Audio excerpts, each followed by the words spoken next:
Okay, so this is the last part of the marketing unit for unit 4, okay? International marketing. This is quite a simple topic. International marketing is just the marketing of an organization's like good or service into an overseas market. Now, this basically links heavily to Unit 1.6, okay, multinational corporations, okay? Every multinational corporation will be doing international marketing. And it's just almost like the opportunities, the threats, the methods of entries, everything about it is almost the same, okay? But it is essentially just plain marketing, any marketing, all the 7 P's that business does, 7 or 4 P's, whatever type of business you are, but just in overseas markets. Okay? So, the methods of entry in order to do some international marketing. We have, as we know from Unit 1.6, we have internal methods of entry and we have external methods of entry. Okay? So, for the internal methods, we have exporting, direct investment, and e commerce. Throughout these 3 methods is how we can start to begin our international marketing. We begin exporting our own products outside. We begin directly investing in ourselves out overseas markets. We begin e-commerce platforms to go globally multinational. These are internal methods in order to access international marketing and become a more multinational corporation. So, the external methods are the exact same as an external growth method. And once again, if we look back to 1.6 of the multinational companies, the external methods of entry for to become multinational company is the exact same. Joint ventures, strategic alliances, franchising, mergers and acquisitions, and licensing. Okay? It's kind of the same as franchising, but it's a little bit different. You don't need to get into the bits and bobs. Okay, so let's get straight into it. What are the opportunities that you as a business manager or you as a CEO will be presented with for operating internationally and internationally marketing? First, when it comes to international marketing, you get such an increased customer base, and I feel like that's very obvious. If you are going in one country and now you have 2 countries, that is just an increased international market. Okay, so you're just increasing your customer base, increasing your potential returns. Secondly, as always, you should always be trying to find links to economies of scale, because once you start linking to international marketing, once you begin international marketing, you as a business will begin to grow at a scale that to a point where you can start to like manipulate and access economies of scale to help you as a business owner.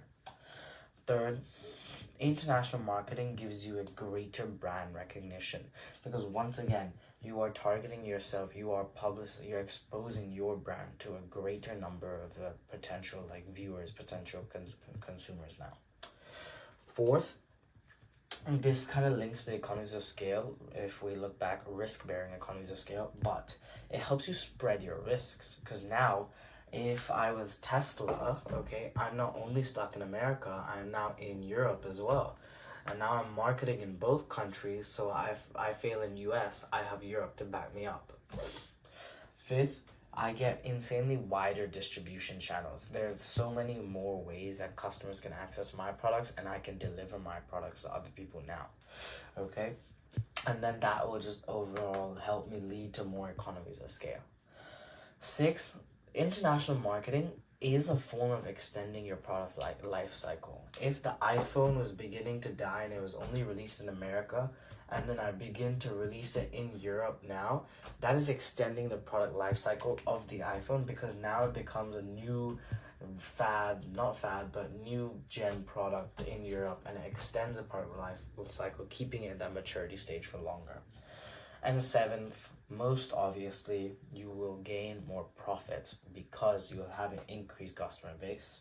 But that is never guaranteed. Let's always remember that. There's always risk, there's always uncertainty.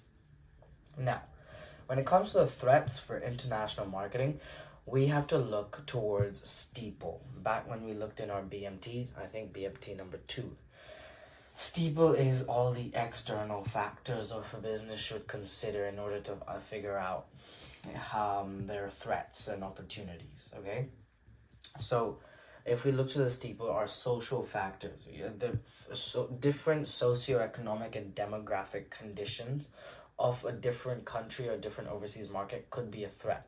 The iPhone maybe won't work into another, no, maybe like Tesla won't work in Germany because they have different demographic conditions where they don't like electric cars. Secondly, economic threats. Okay, when you go into international marketing, you expose yourself to exchange rates, interest rates, monetary policies, fiscal policies. Okay, sorry, you didn't know these two, but exchange rates, interest rates. You expose them yourselves to these two, so that comes as a threat, especially if you're on the weaker side. There's also political threats. If you're going into an overseas market where there's lots of political instability, then that could be very bad for you as a business. There's also legal threats because in different countries they have different advertising laws, different copyright laws, different consumer protection laws. All of these are very different, which you have to ensure you are able to follow protocol. And now, the last thing about international marketing is the cultural differences. Okay, these four are cultural differences you need to understand in order to successfully international market. When you're international market, you cannot do the same marketing you do for yourself in your country right now.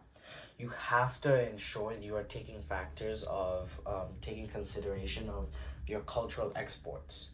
If you ship a bunch of beef into India, it's not going to sell because religiously Indian people don't eat beef.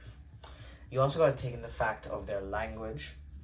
Okay, not just because English is the most common word doesn't mean it'll be the best one everywhere. Maybe in China it's better to use Mandarin. Business etiquette.